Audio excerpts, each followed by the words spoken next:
देखिए, खुद को इतना कमज़ोर कभी मत होने दीजिए कि आपको किसी के एहसान की ज़रूरत पड़े। तो अपने आप को हमेशा मजबूत रखिए, आपके पास जितने सीमित संसाधन हैं, उसी में काम चला लीजिए। देखिए, आज है 13 अप्रैल और आज की वीडियो में टोटल 11 मोस्ट इम्पोर्टेंट प्रश्नों पे हम चर्चा करेंगे, जो कि आपकी सभी आगामी परीक्षाओं के लिए मोस्ट इम्पोर्टेंट है। तो शुरू से लास्ट तक वीडियो में रहिए और इस वीडियो को पूरा देखने के बाद आप इसकी पीडीएफ फाइल भी डाउनलोड कर सकते हैं नीचे डिस्क्रिप्शन बॉक्स में और हमारे टेलीग्राम चैनल पे। दोनों जगहों पे आपको इस वीडियो के पीडीएफ के लिए मिल जाएगी। और देखिए, जो लोग नए हैं वो चैनल को सब्सक्राइब जरूर कर लेंगे, साथ में बेल आइकन को प्रेस करके वीडियो को लाइक और शेयर भी कर देंगे। तो चलिए शुरू करते हैं इस वीडियो को। देखिए, आज का पहला और सबसे मोस्ट इम्पॉर्टेंट प्रश्न जो कि आपको सभी एग्जामिनेशन में सभी पेपरों में छपा हुआ मिलेगा कि जो आपका 2021 का 56वां ज्ञानपीठ पुरस्कार है, ये किसको दिया गया। तो देखिए, वर्ष 2021 के लिए जो 56वां ज्ञानपीठ पुरस्कार है, ये नीलामणि फुकन को दिया गया है, जो कि एक असमिया भाषा के लेखक हैं और ये असम के ऐसे तीसरे व्यक्ति हैं जिन्होंने ज्ञानपीठ पुरस्कार जीता है। देखिए, अब तक नीलमणि फुकन के बाद के पहले जो है मामोनी रोयसोमी गोस्वामी और वीरेंद्र कुमार भट्टाचार्य जो है इस पुरस्कार को यानी कि ज्ञानपीठ पुरस्कार को जो है जीत चुके हैं।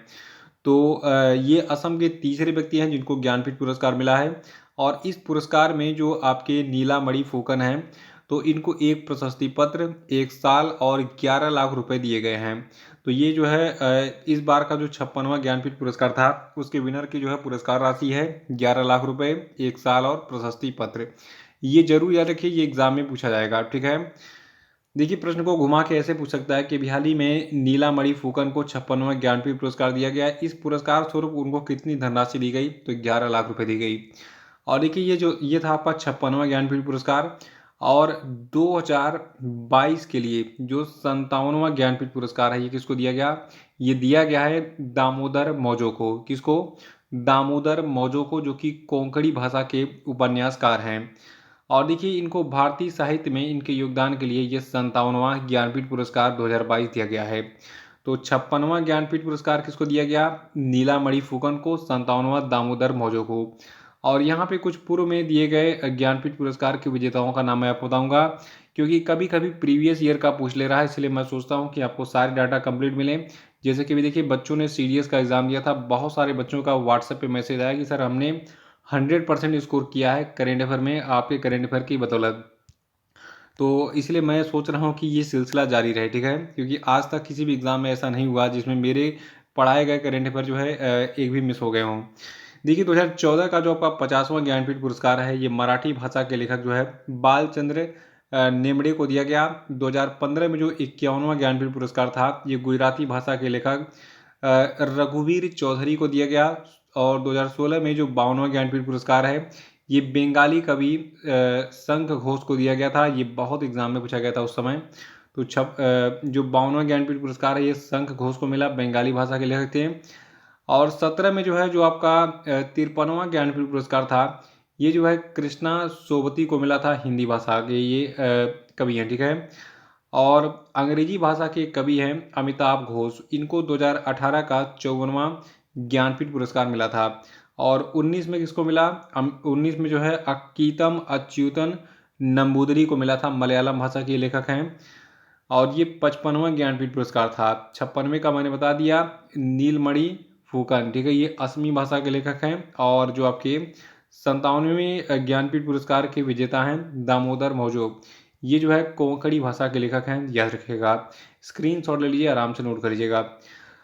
अगला कि हाल ही में किस स्थान पर यूएस इंडिया 2+2 मंत्री स्तरीय संवाद आयोजित किया गया। देखिए, जब मैंने जिंदगी में पहली बार एग्जाम दिया था, कम्पिटेटिव एग्जाम, ठीक है, तो उस समय ये प्रश्न पूछ लिया था 2+2 मंत्री स्तरीय संवाद। तो थोड़ा सा हम चौंक गए थे कि मतलब ये होता क्या है। उस समय क्या था कि हम दैनिक जागरण और अमर उजाला पढ़ के एग्जाम देते थे आईएएस का, ठीक है।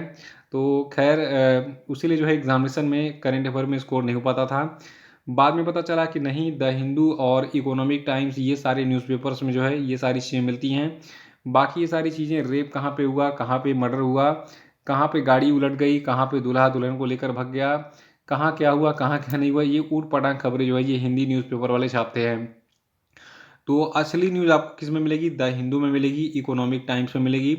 और इसी न्यूज़पेपर से मैं जो है अनुवाद करके हिंदी में ट्रांसलेट करके आपको ये वीडियो पहुंचाता हूं, ताकि आपका समय बचे, क्योंकि आप उस चीज़ को पढ़ेंगे तो 3 घंटे आपका समय लगेगा।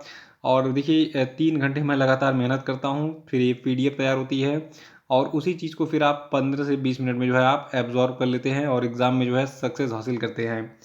तो बहुत मेहनत करनी पड़ती है और इसलिए मैं आपको कहता हूँ कि इस वीडियो को अधिक से अधिक लाइक और शेयर दिलाया कीजिए, ताकि मुझे भी लगे कि हाँ, जो मैं मेहनत कर रहा हूँ आपके लिए वो सार्थक हो रहा है। तो हम बात कर रहे थे देखिए 2+2 मंत्री स्तरीय संवाद की। तो भारत और अमेरिका के बीच में जो ये 2+2 मंत्री स्तरीय संवाद है, ये भी हाल ही में अमेरिका के वाशिंगटन DC में आयोजित किया गया था। और देखिए एग्जाम में पूछा गया था कि जो 2+2 वार्ता है, ठीक है, तो इसमें जो है भारत की तरफ से किसने पार्टिसिपेट किया था और अमेरिका की तरफ से। तो देखिए जो 2+2 वार्ता है, इसमें एक चीज़ याद रखिएगा, इसमें जो है भारत और अमेरिका के विदेश मंत्री और जो रक्षा मंत्री होते हैं ये पार्टिसिपेट करते हैं। तो इस बार जो है अमेरिका की तरफ से अमेरिका के जो विदेश मंत्री हैं एंटनी जे ब्लिंकन, और अमेरिका के जो रक्षा सचिव हैं लॉयड जे ऑस्टिन थ्री, इन्होंने इसमें जो है भाग लिया। और देखिए जो ये 2+2 मंत्री स्तरीय वार्ता थी, इसमें जो है भारत की तरफ से रक्षा मंत्री राजनाथ सिंह और विदेश मामलों के जो आपके डॉक्टर मतलब विदेश मामलों के जो मंत्री हैं केंद्रीय मंत्री डॉक्टर S जयशंकर, इन्होंने पार्टिसिपेट किया। यानी कि भारत के रक्षा मंत्री और भारत के विदेश मंत्री दोनों ने पार्टिसिपेट किया। बाकी अमेरिका का मैंने बता दिया है। और देखिए इस 2+2 मंत्री स्तरीय संवाद से पहले प्रधानमंत्री नरेंद्र मोदी और राष्ट्रपति जोसेफ बिडेन के बीच जो है एक आभासी सम्मेलन भी आयोजित किया गया था। और अगला प्रश्न हमारा है कि पहला लता दीनानाथ मंगेशकर पुरस्कार किसको दिया जाएगा। देखिए जो भारत की एक तरीके से कहा जाए स्वर सामग्री जो है थी, जो है लता दीदी यानी कि लता मंगेशकर, इनकी याद में एक नया पुरस्कार शुरू हुआ है। और इस बार इस पुरस्कार को जो है पहली बार वितरित किया गया, जिसका नाम है लता दीनानाथ मंगेशकर पुरस्कार, और ये दिया गया है प्रधानमंत्री नरेंद्र मोदी को। देखिए जो लता दीनानाथ मंगेशकर पुरस्कार है, इस पुरस्कार को मशहूर गायिका लता मंगेशकर की याद में शुरू किया गया है। और ये पुरस्कार प्रधानमंत्री को 24 अप्रैल को लता मंगेशकर के पिता मास्टर दीनानाथ मंगेशकर की 80वीं पुण्यतिथि के मौके पर दिया जाएगा। और देखिए लता दीनानाथ मंगेशकर पुरस्कार हर साल केवल एक ही व्यक्ति को दिया जाएगा, यानी कि कई सारे व्यक्तियों को ये पुरस्कार नहीं दिया जाएगा, केवल एक व्यक्ति को इस पुरस्कार के लिए चुना जाएगा। और ऐसे व्यक्ति को चुना जाएगा जिसने राष्ट्र, उसके लोगों और समाज के लिए मार्गदर्शन हेतु शानदार और अनुकरणीय योगदान दिया हो। तो याद रखिएगा जो पहला इस बार का लता दीनानाथ मंगेशकर पुरस्कार 2022 है, ये दिया गया है PM मोदी को। और देखिए जो आपका ये मंगेशकर फाउंडेशन वगैरह है, ठीक है, ये कई सारे पुरस्कार देता है। तो इसी क्रम में इसने आज मतलब इस साल एक नया पुरस्कार शुरू किया है, क्या, लता दीनानाथ मंगेशकर पुरस्कार। तो ये PM मोदी को दिया जाएगा। और देखिए इस बार का जो मास्टर दीनानाथ पुरस्कार संगीत की श्रेणी में है, ये राहुल देशपांडे को मिलेगा। और मास्टर दीनानाथ पुरस्कार विशेष श्रेणी में आशा पारेख को सम्मानित किया जाएगा। और देखिए जैकी श्रॉफ, ठीक है, जैकी दादा जो आपके हैं, इनको भी इस बार जो है मास्टर दीनानाथ पुरस्कार विशेष का पुरस्कार मिलेगा। और मास्टर दीनानाथ पुरस्कार आनंदमयी की श्रेणी में जो है Mumbai dabbawala Nutan Mumbai Tiffin Box Supplier Charity Trust को दिया जाएगा। देखिए मुंबई में जो है एक ट्रस्ट है Nutan Mumbai Tiffin Box Supplier Charity Trust, तो इसको मुंबई डब्बा वाला भी कहते हैं। इसका एक खास बात यह है कि ये कई सारे घरों से जो है डब्बा यानी कि टिफिन उठाता है, और जो लोग ऑफिस गए होते हैं वहाँ तक ये डब्बा जो है उन तक पहुँचाता है उनके घर से उठाकर। और आज तक कभी इसने अपने डब्बे को सप्लाई करने में मिस्टेक नहीं किया है, जिस घर से डब्बा उठाता है उसके ऑफिस में वहाँ पे पहुँच जाता है सही सलामत। तो इसलिए काफ़ी फेमस है ये। और देखिए चौथा प्रश्न है कि हाल ही में किस देश ने हेलिना गाइडेड मिसाइल सिस्टम का सफलतापूर्वक परीक्षण किया। तो देखिए हेलिना मिसाइल का परीक्षण भारत ने किया है, और इसके बारे में मैं आपको कुछ यूनिक जानकारी देने जा रहा हूँ जो कि एग्जाम में पूछी जाएगी। देखिए अभी हाल ही में भारत के द्वारा जो आपका राजस्थान का पोखरण है वहाँ पर anti tank guided missile Helina का सफलतापूर्वक परीक्षण किया गया। देखिए हेलिना क्या है, हेलिना मिसाइल का वजन है 45 किलोग्राम, और ये एक एंटी टैंक गाइडेड मिसाइल है। और जो आपका ये मिसाइल है हेलिना, ठीक है, और इसकी लंबाई क्या है 6 फीट है, और व्यास है 7.9 इंच।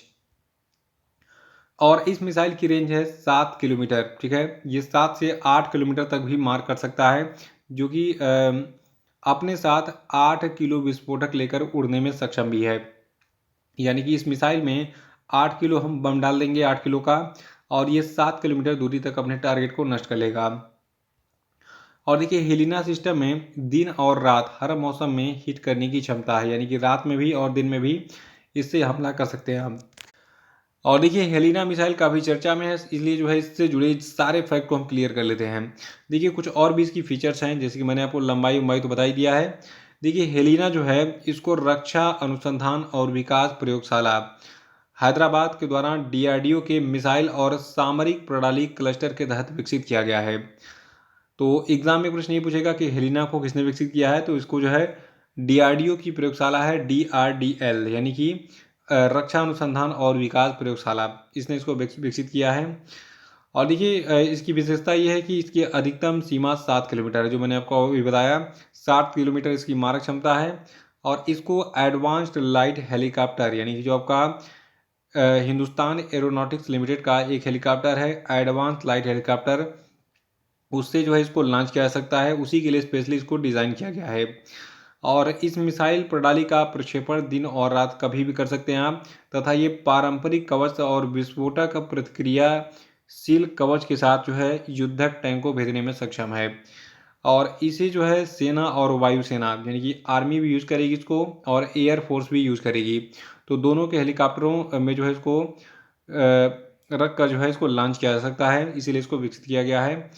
और देखिए, हेलिना मिसाइल के वायुसेना संस्करण को ध्रुवास्त्र के रूप में जाना जाता है, यानी कि जो हेलिना मिसाइल है, तो जो एयरफोर्स के लिए इसका संस्करण है हेलिना का, इसको ध्रुवास्त्र के नाम से भी जो है जाना जाता है। और हेलिना डायरेक्ट हिट मोड के साथ साथ टॉप अटैक मोड, दोनों लक्ष्य को जो है, मतलब दोनों मोड में जो है लक्ष्य को बना सकती है। तो ये था हेलिना मिसाइल के बारे में, इसको याद रखिएगा। इसका टेस्टिंग अभी हाल ही में राजस्थान के पोखरण से किया गया है। और अगला प्रश्न है कि मानव अंतरिक्ष उड़ान का अंतर्राष्ट्रीय दिवस किस दिन मनाया जाता है, बताइए। देखिए, 12 अप्रैल को हमने मनाया है मानव अंतरिक्ष उड़ान का अंतर्राष्ट्रीय दिवस। क्यों? क्योंकि देखिए, इसी दिन एक जो है अंतरिक्ष यात्री थे, यूरी गागरिन। ठीक है, तो इन्होंने पहली बार जो है अंतरिक्ष में जो है उड़ान भरी थी, यानी कि कोई भी मानव था जो पहली बार अंतरिक्ष में गया था। देखिए, जो आपका 12 अप्रैल का दिन है, ये दिन 1961 में यूरी गागरिन की ऐतिहासिक अंतरिक्ष यात्रा की वर्षगांठ के रूप में मनाया जाता है। देखिए, 12 अप्रैल 1961 को सोवियत नागरिक, यानी कि सोवियत यूनियन के जो नागरिक थे, यूरी गागरिन, इन्होंने पहली मानव अंतरिक्ष उड़ान भरी थी। और देखिए, संयुक्त राष्ट्र महासभा ने अप्रैल 2011 में 12 अप्रैल को मानव अंतरिक्ष उड़ान का अंतरराष्ट्रीय दिवस जो है मनाने के लिए एक प्रस्ताव पारित किया था, जिसके बाद से मनाया जाने लगा हर साल। और देखिए, इस दिवस का मुख्य उद्देश्य है सतत विकास लक्ष्य को प्राप्त करने में अंतरिक्ष के योगदान को फिर से पुष्टि करना। एक प्रश्न एग्जाम में ये बहुत बार पूछा गया है कि अंतरिक्ष में जाने वाला पहला एक तरीके से नागरिक कौन था, तो ये थे यूरी गागरिन। ये 12 अप्रैल 1961 को गए थे अंतरिक्ष में। ठीक है, अगला प्रश्न है कि हाल ही में बॉलीवुड के किस मशहूर अभिनेता और स्क्रीन राइटर का 11 अप्रैल 2022 को निधन हो गया। तो देखिए, बॉलीवुड के ये मशहूर अभिनेता और स्क्रीन राइटर थे आपके जो है शिव कुमार सुब्रमण्यम। यहाँ पे इनकी फ़ोटो दिख रही है, आपने इनको कई सारी फिल्मों में देखा भी होगा। और देखिए, शिव कुमार सुब्रमण्यम आखिरी बार सान्या मल्होत्रा की फिल्म मीनाक्षी सुंदरेश्वरम में काम करते नजर आए थे। इसके अतिरिक्त इन्होंने अर्जुन रामपाल की फिल्म नेल पॉलिश में भी जो है महत्वपूर्ण रोल प्ले किया था। और ये दोनों फिल्में ओटीटी पर जो है रिलीज हुई थी, यानी कि जो आपका ये नेटफ्लिक्स वगैरह होता है, नेटफ्लिक्स फ्लिप और पता नहीं क्या क्या अमेजॉन प्राइम, उस पर ये रिलीज हुआ था। अगला प्रश्न है कि केंद्रीय गृह मंत्री अमित शाह ने हाल ही में इस राज्य के बनासकांठा जिले के नडाबेट में भारत पाकिस्तान सीमा दर्शन परियोजना का उद्घाटन किया। तो देखिए, अभी हाल ही में जो ये सीमा दर्शन परियोजना है, इसका उद्घाटन गुजरात में किया गया है। आपको पता होना चाहिए कि जो भारत है, भारत का जो गुजरात राज्य है और पंजाब है और जम्मू कश्मीर है, ये जो है किसके साथ, पाकिस्तान के साथ अपनी सीमा शेयर करते हैं। ठीक है, तो इसको ऐसे पकड़ सकते हैं आप। देखिए, अभी हाल ही में 10 अप्रैल को, ठीक है, जो भारत के गृह मंत्री अमित शाह हैं, इन्होंने सीमा पर्यटन से सीमा सुरक्षा को बढ़ाने में सहायता मिलेगी, ऐसा कहा इस सीमा दर्शन परियोजना से। और उन्होंने कहा कि सीमा दर्शन परियोजना नागरिकों को सीमा सुरक्षा बल यानी कि जो आपका बीएसएफ है, जिसको आप बॉर्डर सिक्योरिटी फोर्स भी कहते हैं, तो इसके जवानों को जोड़ेगी और उनके प्रति सम्मान का भाव पैदा करेगी। और देखिए, गृह मंत्री अमित शाह ने कहा कि नडा बेट व्यू पॉइंट में जो है जवानों की कहानियों को हमारे सामने रखा जाएगा। कुल मिला के हम ये कह सकते हैं कि जो आपका ये सीमा दर्शन परियोजना है, इसका उद्घाटन गुजरात में किया गया है और इसको गुजरात राज्य के बनासकाठा जिले के नडा बेट में जो है, मतलब इस भारत पाकिस्तान सीमा पर जो है इसको, मतलब एक तरीके से कहा जाए, लॉन्च किया गया है। अगला है कि हाल ही में कितने हिंदुस्तान एरोनॉटिक्स लिमिटेड यानी कि HAL ध्रुव एडवांस लाइट हेलीकॉप्टर मार्क 3 को भारतीय तटरक्षक बल यानी कि इंडियन कोस्ट गार्ड में शामिल किया गया। तो देखिए, इनकी संख्या 2 है। ये हेलीकॉप्टर कुछ इस प्रकार से दिखते हैं, काफ़ी हल्के हैं ये। देखिए, हाल ही में 2 हिंदुस्तान एरोनॉटिक्स लिमिटेड ध्रुव एडवांस लाइट हेलीकॉप्टर मार्क 3 को भारतीय तटरक्षक में शामिल किया गया है। ये हेलीकॉप्टर जो हैं ये कोच्चि के तटरक्षक उड्डयन स्क्वाड्रन पर आधारित होंगे और ये हेलीकॉप्टर 16 ALH की श्रृंखला में 9वें और 10वें थे। अगला कि हाल ही में किस IIT के द्वारा कदम नाम का भारत का पहला स्वदेशी पॉलीसेंट्रिक प्रोस्थेटिक घुटना बनाया गया। तो देखिए, इसको बनाया है IIT मद्रास के वैज्ञानिकों ने।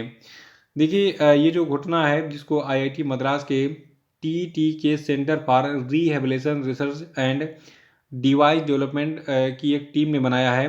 तो इसकी विशेष बात यह है कि ये घुटने के ऊपर के विकलांग व्यक्ति जो हैं उनके लिए एक तरीके से प्राकृतिक चाल के साथ साथ जो है उनको जो है एक नई जिंदगी देने का काम करेगा।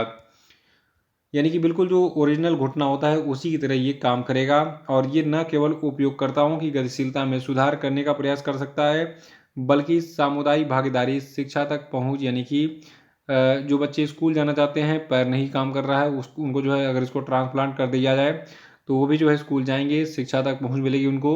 आजीविका के अवसरों और समग्र कल्याण को बढ़ाकर उनके जीवन की गुणवत्ता को भी जो है ये बढ़ाएगा। तो जो प्रोस्थेटिक घुटना है भारत का पहला स्वदेशी पॉलीसेंट्रिक प्रोस्थेटिक घुटना है। याद रखिएगा, इसको IIT मद्रास के द्वारा बनाया गया है।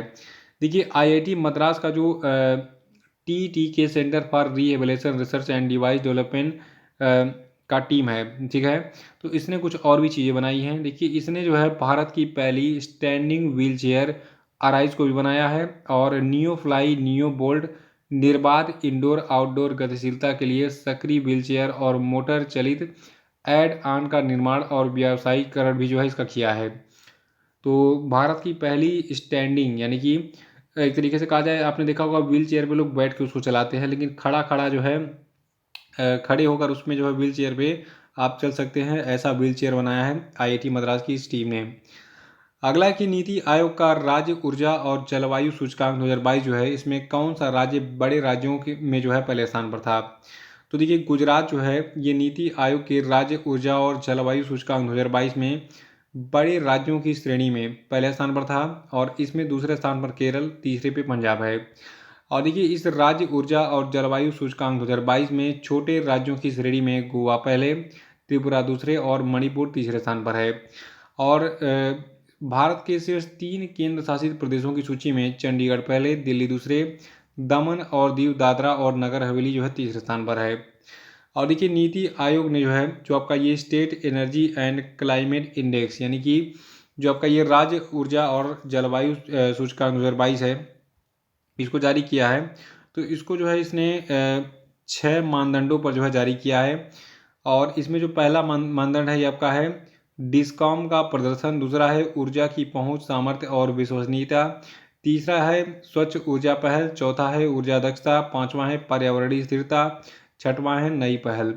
तो इसको याद रखिएगा। और अगला प्रश्न है, भारत की तरफ से T20 क्रिकेट में 1000 चौके लगाने वाले पहले बल्लेबाज कौन बन गए हैं। तो देखिए, भारत की तरफ से T20 क्रिकेट में 1000 चौके लगाने वाले पहले भारतीय बल्लेबाज बने हैं शिखर धवन। और देखिए, जो IPL 2022 चल रहा है तो इसके 15वें लीग मैच में पंजाब टीम के ये ओपनर जो आपके हैं कौन, शिखर धवन, इन्होंने बल्लेबाजी करते हुए अपना ये 1000वां चौका लगाया है, ठीक है, इसको याद रखिएगा। तो ये थे आज के सभी धमाकेदार और मोस्ट इंपॉर्टेंट प्रश्न, और अब हम बात करेंगे आज के सभी क्वेश्चन अपडेट पे। देखिए आज का पहला प्रश्न है कि संघ लोक सेवा आयोग यानी कि यूपीएससी के नए अध्यक्ष कौन बने, बताइए। अगला कि हाल ही में किस राज्य के कांगड़ा चाय को यूरोपीय आयोग से जीआई टैग मिला, बताइए। और नेक्स्ट है कि हाल ही में किस राज्य के मुख्यमंत्री पुष्कर सिंह धामी ने 1064 भ्रष्टाचार विरोधी मोबाइल ऐप लॉन्च किया, बताइए। और नहीं पता तो कल का वीडियो देख के उसको रिवाइज कर डालिएगा। अगला है कि हाल ही में किस बंगाली लेखक को लघु कहानी गांव बरो एक बंगाली लघु कथा के लिए ओ हेनरी पुरस्कार से सम्मानित किया गया, बताइए। और पांचवा कि हाल ही में किस बैंक की इंडस मर्चेंट सॉल्यूशंस ऐप ने डिजिटल CX अवार्ड 2022 जीता, बताइए। और अब हम बात करेंगे कल के पूछे गए सभी क्वेश्चन अपडेट के सही उत्तरों की। दर्शकों का पहला प्रश्न था कि हाल ही में किस योजना को 8 अप्रैल 2022 को 7 साल पूरे हो गए हैं। तो देखिए ये योजना थी प्रधानमंत्री मुद्रा योजना। और देखिए अभी हाल ही में कर्नाटक की सरकार ने नंदिनी क्षीरा समृद्धि सहकारी बैंक की स्थापना की है। और 9 अप्रैल को CRPF का शौर्य दिवस मनाया गया है। और विनोद राय जो है ये not just a night watchman my innings with BCCI पुस्तक के लेखक हैं। और देखिए अभी हाल ही में जो है RBI ने एक्सिस बैंक पर और IDBI बैंक पर दोनों पर जो है 93 लाख रुपए का जुर्माना लगाया है। तो इसी के साथ ये वीडियो समाप्त होता है। आपको ये वीडियो कैसा लगा कमेंट बॉक्स में जरूर बताइएगा, और इस वीडियो को लाइक करके शेयर जरूर कर दीजिएगा। तो इसी के साथ जय हिंद जय भारत।